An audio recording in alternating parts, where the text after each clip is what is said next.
Did any of you get Greg's new CD? Yeah. It's out. He's got them today, so if you'd like one, catch him. It is amazing. I was trying to find some place last week. I'm driving around, I'm all hot and I'm all frustrated. So he had given me his CD that day, and I put it in my car. And oh my gosh, when I got there, I was in the best mood. It is amazing. It's got his song in it that he won the competition, the rolling competition. So if you're watching on the internet, you can go on our website and we'll put it up there, and you can just call Greg and order his DVD. And eventually you'll be able to order it through PayPal if he ever gets on the ball and gets it linked to his website. So now our goal is, between now and Christmas, we want you to feel that more. That sense of, wow, I did this. Now, if you've experienced it with your music, you will never, ever be done. Ever. You can get that feeling, and then the next week you can be crushed. Isn't that true? 1 week it's like the highest highs and the lowest lows. And very rarely in music is there a middle. Just oh, it's okay. You're either flying or you're suffering. And for me, I mean, I've been playing for years. I don't like to just sit down anymore and just play. I want to feel like I've accomplished something. A new song. A new song. It gets boring. That's more challenging. But when you take a private lesson, that's more apt to happen, isn't it? Because you're paying a teacher, you're practicing all week, and you go back the next week and you either know it or you don't. Okay, if you're a kid and you don't, heaven help you. Okay, or you're in college. All right, but as an adult, because you're not monitored, it's really hard to get that feeling of like, yeah, I did it. So Greg and I decided that we need to figure out a way as a group to teach you how to get that feeling. Now, you're not going to get it every week, because sometimes you'll like the song and sometimes you won't. We also need to teach you how to get that without a teacher. So you can really learn to have the discipline to practice. Now, there is a difference between practice and playing, isn't there? Okay. Now, in school, there's a difference between reading a book and studying a book. All right? There's a difference between cooking from a recipe and cooking from scratch, where you just have a bunch of ingredients and you go, what should I make out of this? So, as you progress with your music, you have to realize, number one, you're never going to be done, ever. Okay? My husband is an amazing musician, and he still beats himself up. He still sits there and he goes, I can't play this. It's too hard. I know. But even Rachmaninoff, I'm sure, said the same thing. Because once you get to a certain level, you still want to be better. And you still want to play like somebody else, or you still hear somebody that plays better than you. So how do you not get frustrated? Okay, let me ask you this. This is kind of psychology session. Are you ever happy with just the way things are? Generally not. Don't you always want things to be a little different? For me, I wish I was skinnier. I wish I was younger. I wish I was this. I wish But eventually, I think it comes with age. You get to the place where you actually can look in the mirror and go, it's okay. Especially when you go, God made me this way. He must have had a reason. Enjoy where you're at on the way to where you're going. This moment, right now. And this song I'm going to give you is really old. It's called Tchaikovsky's Piano Concerto. Now, here's why I picked it. Number one, it's public domain. There's no copyrights. So we're going to be using Roland's music here, starting in a few weeks, because we bought it all. But in order to make a copy, I had to pick an old song. But it's a beautiful song. And I think in your repertoire, you will enjoy playing this. Okay, so I also gave you a piece of paper that says how to practice this song. So every week you're going to get a song.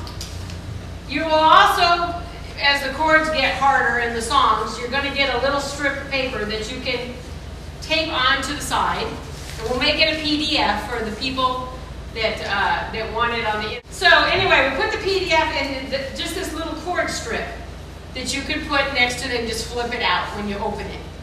All right. Here's the deal. This is the one class that probably is the most important class till Christmas. And we'll start in the middle of October talking about Christmas songs and making arrangements and things like that.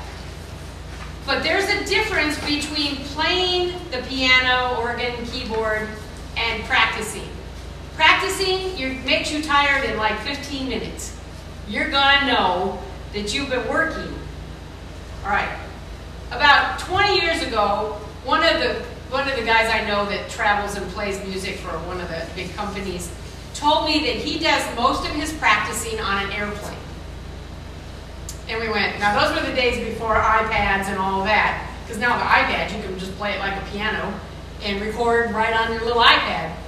But we didn't have any of that then, and he says, you know, I find a song and get the sheet music, take it on the airplane, and I literally learn it on the airplane. So I listened to his little workshop that he did, and I thought, you know, that's really true.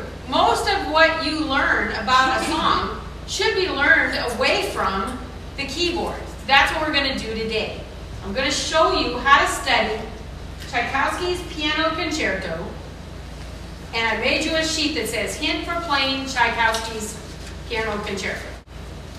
Okay, I think that the PDF that we'll put with this, I gave to the beginner class today. Because it just says, it's just a paper that says how to practice, and all the steps that you need to do to practice a piece to accomplish it. Okay? So this one starts with number 1. See it on the hit sheet? Number the measures. Now, I know a lot of teachers around the country and the world do not want you to write on your music. That is so wrong. If you don't want to write on your music, then take your book to a copy place. Make sure you have the original book, and then they won't get mad at you, and photocopy it. If they ask you why you're doing that, tell them it's for practice purposes. You're not going to give it to a friend or things like that. Okay? So, take a minute right now and number the measures in Piano Concerto. The bridge and the theme repeated. This song is all one theme. Bam. Okay, so sorry, you're just going to have to learn the whole thing. Okay, until we play it, then we'll see. Number 3, look at the time signature. It was written at 4 o'clock on the 4th. What is the time signature? 3/4. Which tells you what? It's a waltz. There's 3 beats in the measure, and the quarter note gets 1 count. Okay? Now see, we're studying. These are all things as a musician that you have to do before you start to play a song. If you don't, you will never get anywhere. And I can say that with authority. All right? Well, you know what? As the weeks go by, we probably should look at the key signature, too. Now, big note, easy play music, there is no key signature. They don't put sharps or flats at the beginning of a song. But this song, if it has chords in it, usually you can look at the first chord of the song, and that's the key signature. So what key is this in? C. First chord is C, and the last chord is C. So that means it's in the key of C. That's a Spanish key. All right. Number 4. Write in the note names if needed. Now, don't look at me like that. You should see your faces. We're on the sheet. Hints for playing. Okay. Number 4. Write in the note names if needed. I saw all of your faces. What? Now, what would be the reason that you want to do that? Someone has to stop. I'm telling you, there are notes like ledger notes that are way up high or way down low that just need to be addressed.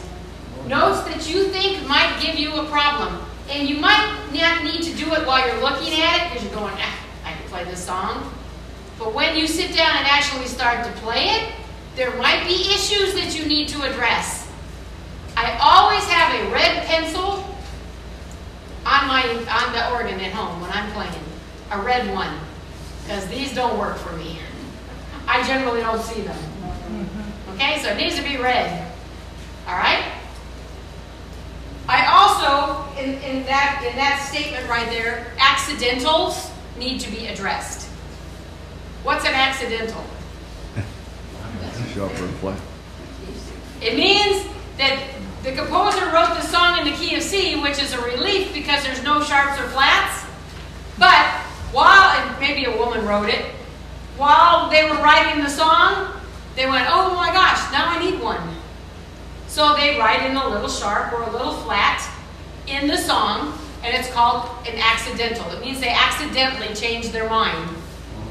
All right, so you need to make a note if there are any. Look through this song. Are there any? I don't see any. C sharp. C sharp. There is what? Oh yes, in measure 13, there is a little C sharp right there. See it? It only lasts for one measure, by the way. Okay? It is when it's over, it's over. At the end of the measure, that C is no longer sharped. Okay? Yeah, Everybody it's understand sharp. accidentals? Okay. That's it, right there. All right. Number 5, counting. This song has some serious counting challenges. We need to address them now so you can play them. If in a song you see a problem while you're studying it, you need to look up the answers or figure it out before you start to play it. When I wrote this song out, I saw 2 problems: dotted quarter notes and triplets. They sent up a red flag. Beep. As soon as I saw the triplet, I went, okay, I'll bet you most of the people in class won't know what to do with those.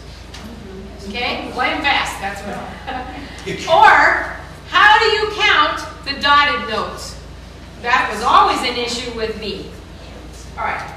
So, what I did is I wrote the counting in for you. See on line 5 right there? Every week you're going to get an explanation sheet of things you need to know to play that song. Every single week.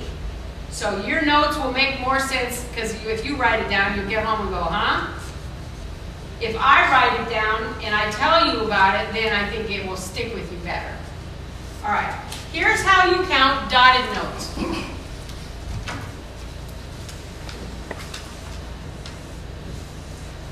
If you have a measure that has a note like this and a note like this and 2 notes like this,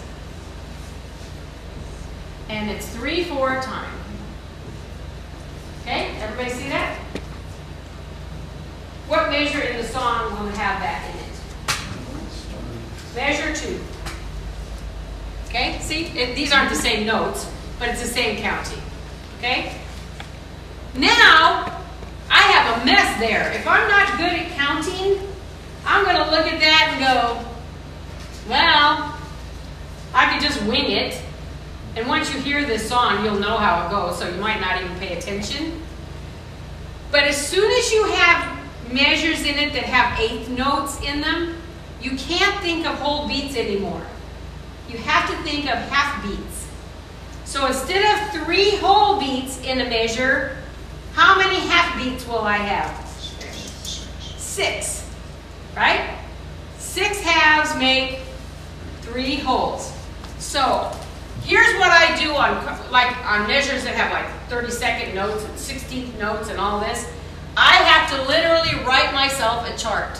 1 and, 2 and, 3 and. Now instead of 1, 2, 3 whole beats, now I have 1, 2, 3, 4, 5, 6 half beats. Make sense? Yeah. All right, and I'm going to write, and I write those numbers down on a piece of paper. Because now I'm going to just assign these numbers to these notes. I have to methodically take these notes one at a time and apply those numbers to them. I mean those digits, whatever they're called. What kind of note is that? A dotted quarter note. Without the dot, that's a quarter note, right? The quarter note gets 1. The dot gets half the value of the note. So that note, whoops, I just erased the dot. The dot is now on my finger. The dotted quarter note gets, this gets 1, the dot gets a half, so that note gets 1.5 beats. My problem always was, how in the world do you count 1.5 beats? Wait till you get a quarter of a beat. Or an eighth of a beat. Okay, you count it like this. 1.5 is how many halves? 3. So I just go up here to my little 6 chart there, up at 6 units up here, and I take 3 halves out of it. So how am I going to count that note? 1 and 2. So I'm going to put a 1 and a 2 right next to that note. See, I don't know why, but logic tells me that's what I have to do. 3 halves, and I take the first 3 halves out of my 1 and 2. What kind of note is that? Eighth note. How many counts does an eighth note get? A half. Eighth note gets a half of a beat. What's the next half of a beat upstairs available to me? And. Ding. Now, what kind of note are these? They're eighth notes too, huh? So each one of these gets a half too. Now, if I'm lucky, I have 2 halves left upstairs. And I do. So what goes here? The 3. And what goes here? The and. And I'm telling you, there is no book that can explain that the way I just did. I've never seen a book that writes it out in halves like that. It makes it so easy to just bring them down. See, if I had a computer, I'd just click and drag. See, that's a good analogy. I've never thought of that. That's brilliant. Thank you. So now how are we going to play it? You're going to say 1 and 2 and 3 and out of your mouth. And when the word comes out of your mouth is when you're going to play the note. Look. 1 and 2 and 3 and. And that takes practice and study. You cannot do that on the fly. 1 and 2 and 3 and. So just say it out, and you have to say it out loud. If counting to yourself does not work, it's easier if the word comes out your mouth to get it in your ear, down to your fingers. You guys are so stoic today. We gotta get you. You're concentrating, you're scared, that's it. Okay, now look at the next measure that's a problem. This one. Measure 1. Quarter note. Dotted quarter note. Eighth note. All right. Here's what you do. You write down 1 and 2 and 3 and. And I'm telling you, you do it every single time you have a measure that you have a problem with. Okay? All right. What kind of note is that? A quarter note. How many halves does it get? 2. 1 whole, 2 halves. First you gotta learn fractions. So we're gonna take the 1 and the and put it right there. See? What kind of note is that? A dotted quarter note. How many beats? 1.5. How many half beats? 3. So I'm going to come up here and I'm going to take digit 2 and 3. And hopefully I have an 8th note left over because I only have 1 digit left up there. And I do. See how easy and fun? Look, I'm going to play this. 1 and 2 and 3 and.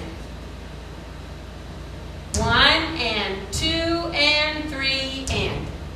See? So when the and comes out your mouth, that's when you hit the note.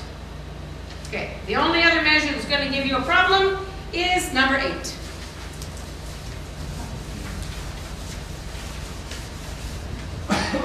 I hate triplets. I hate them. But I have a cheating way to teach you what to do with them. Or you could tell me what to do with them. I'm not going to write the right notes. I'm just going to do this.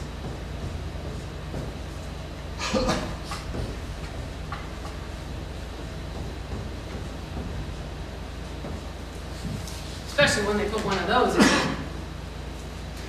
All right, now I have a problem. I have a 1 and 2 and 3 and I have 7 notes. How am I going to do that? I only have 6 digits and I have 7 notes. Okay, triplets are 3 notes in 1 beat. So, if you count this measure, we don't even need the ands, actually. We can just do 1, 2, and 3. This is 1, right? This is 2, and that is 3. Don't put the ands in there. That'll really screw you up. So I'm going to play this 1, 2, 3. So the beats are playing, so I can go 1, 2, 3. So 1, da-da-da-da-da-da. Then, Tchaikovsky, how dare him put one of those in there? It's a tie. How on earth do you tie a triplet? Oh, you don't. Just hold it down. You don't even hold it. Just pick it up and forget the tie. Oh, right. Well, technically. He doesn't want you to play it, but in your head, you just play it. Okay, so you're going to count this. Now, to play a triplet is easy, and I wrote it on the hint sheet. It says, just say triple it. In the time that it takes to do that 1 beat, you go 1, triple it, done. 1, triple it, done. That's all you have to do. Say triple it. Triple it means triple notes in 1 beat. Okay? Triple it, done. All right. Any questions on counting the dotted notes? Look at measure number 13. There's just 6 8th notes. Oh, that's easy. 1 and 2 and 3 and. Now, eventually, you don't really have to count this. You can just look at it and go, okay, 1, 2, and 3, and 1, 2, and 3, and 1. See, and you just can watch kind of how they go and hold the dotted note longer than the one without the dot. And remember I told you, if the note is white, you can play it longer than if it's black. Well, if there's a dot on it, hold it longer than if there isn't. Okay, whatever. All right. Now we're going to practice the right hand only. With the chords written in, and with the counts written in. If you have to write the counts in for this whole song, that's a really good exercise for you. Do what I just did up there and just write it in. For a while, it wouldn't be a bad idea if you write counting in for every song. Remember when you were beginners? Might not have been too long ago. You had to write the names of the notes in, didn't you? And you probably don't have to do that anymore. Well, maybe sometimes. All right, so all we're going to do is we're going to put on a cello. A nice, pretty, whoops. We sold our 900, so now I have a pretty CC. Isn't it pretty? What is it? It's a 900 CC. It's the same as the other one, except it's in a shiny contemporary cabinet. It has its own speakers, but we just add, they're not even hooked up, but you can add them on. But I think it's gorgeous. It's really pretty. Pew's had one of these. Okay, so we're going to play.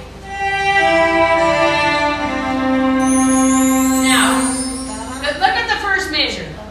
I wrote that in for you because you're going to start and you're going to count, because it's a pickup measure, you're going to count 1 and 2, and you're going to start on and of 2. 1 and 2, and 3 and 1 and 2, 2 and 3 and...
Tchaikovsky had a circle of chords, didn't he?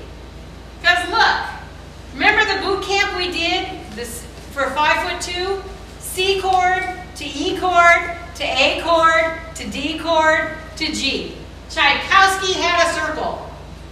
And that's what he did. Look, he went to an E chord and an A and a D and a G and a C.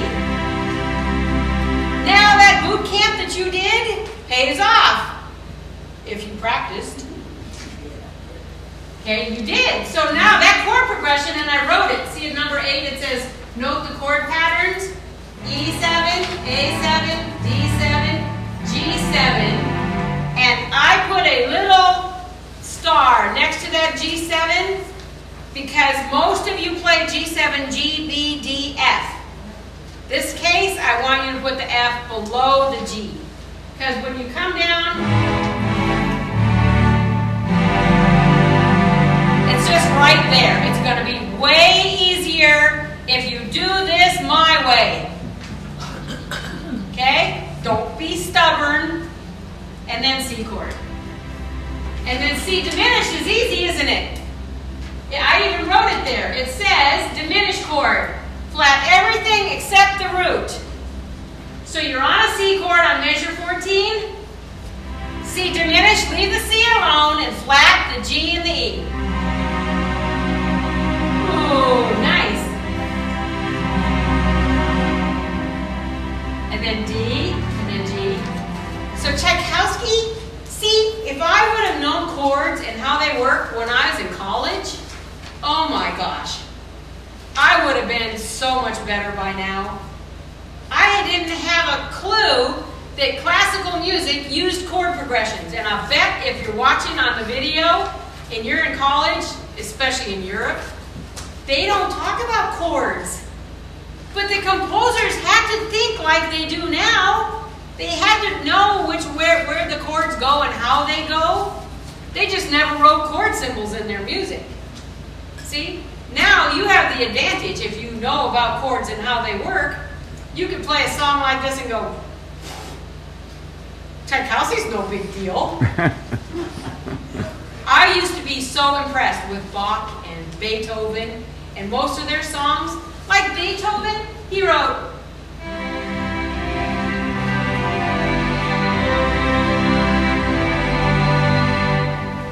probably the most recognizable classic song ever. 2 chords, C and G, for the first part of it anyway. Okay? Or this one, if you listen to this.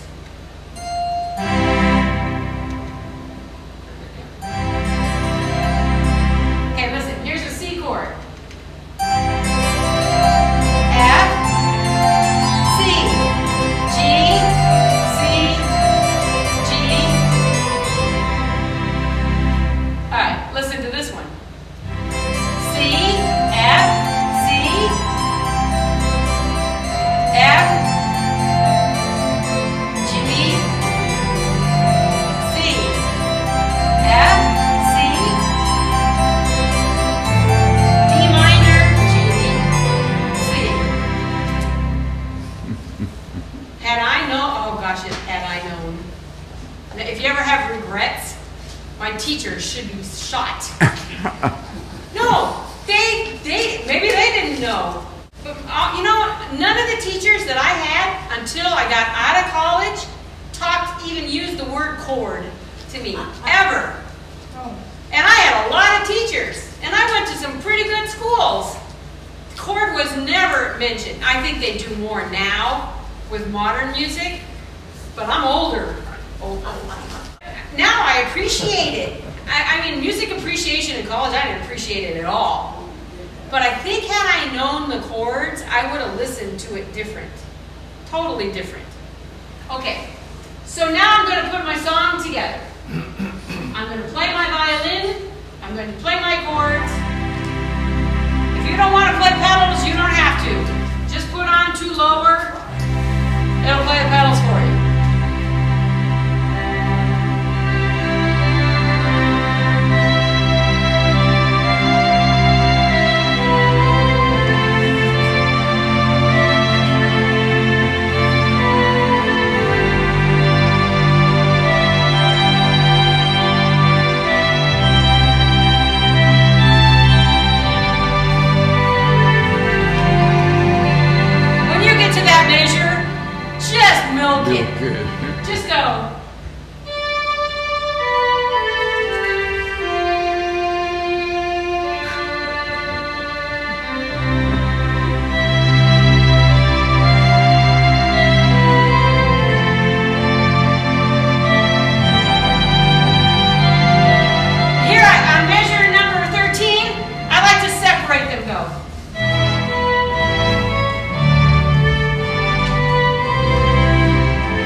that pretty?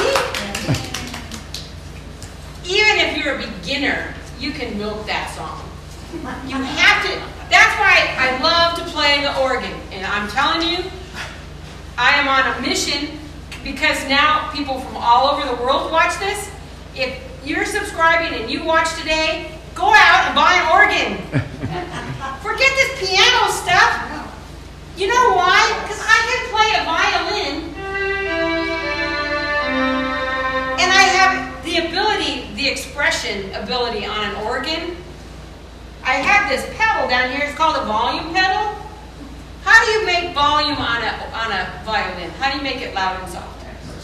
Press harder on the bow, right? You see the violinist going like this. Well, on an organ, I can do that with my foot, my right foot. Know what it's called? Bow-legged.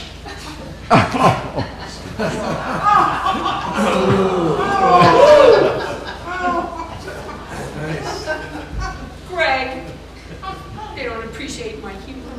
I thought that was funny. But I can work my foot like a bow. Now, the other thing you can do with this song is give it punctuation. You know how Victor Borg goes and all that? Stop and take breaks. Like when measure 13, you go. Instead of this.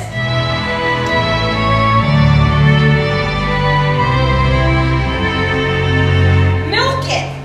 Just go.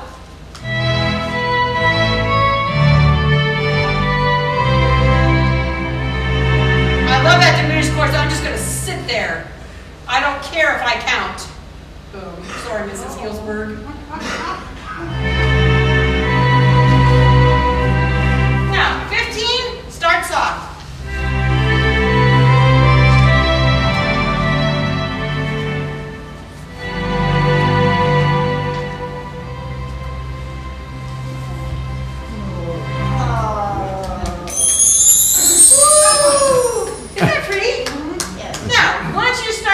Like this, you might want to delve into other classical songs. How will you find them? Well, get a book. See, I think the music publishing business has been majorly affected by the computers. There's some great websites, virtual music, virtualsheetmusic.com. Great website. My favorite one is musicnotes.com. I never go to a music store anymore, music stores. I never go there. If my students say, do you have the music to this? I go to my computer and I go to www.musicnotes.com and up comes the website and you type in the name of the song. For example, Richard and Sanders' grandson wanted the song by Elton John, and I forgot the name of it. But I never heard of it. So I typed it in and up comes like 10 different versions. For instrumentals, for piano, for chords and orchestra and all of it. You pick the one you want and then this sample page comes up of how it's written so you can pick which one works for you. But then it's at like 5 sharps. I went, ew. So you go over to the right side and you don't want to play it in that key. You type in key of C, computer transposes it, prints it out in the key of C.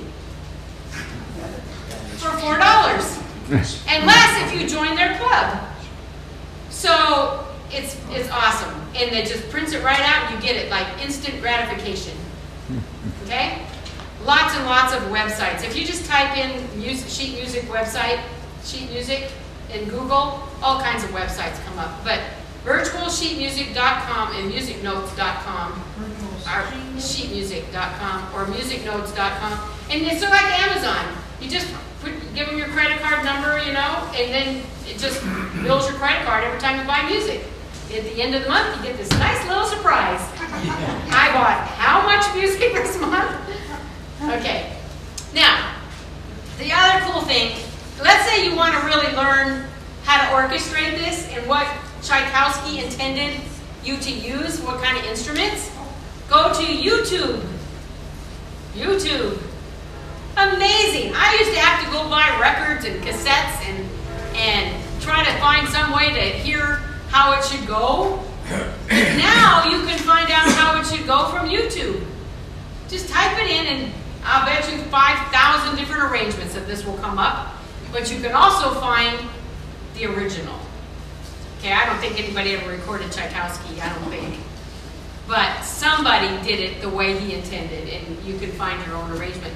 Find an orchestrated, if you have an organ or a clavinova, find an orchestrated version of it and listen to the instruments that are playing with it. And you go, yeah, but this week I just want you to use a violin. Secret for the violin, lots of reverb. Okay, listen. Without reverb, oh darn. Okay, listen to it if I play it with no reverb.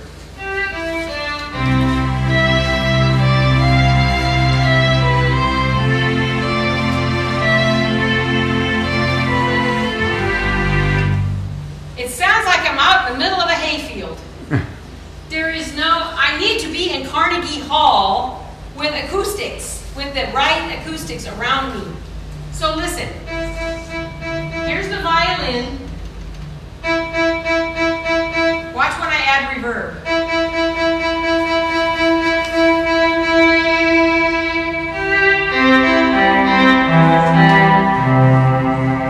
A little too much. And you can go in to the instrument and you can change it. You can tell it if you want to be in a room with bricks, a room with carpet. You can, there's all kinds of different reverb settings. I don't mess with them. I just jack the reverb up higher. Okay, now when I play, I don't have to be so good either because the acoustics of the room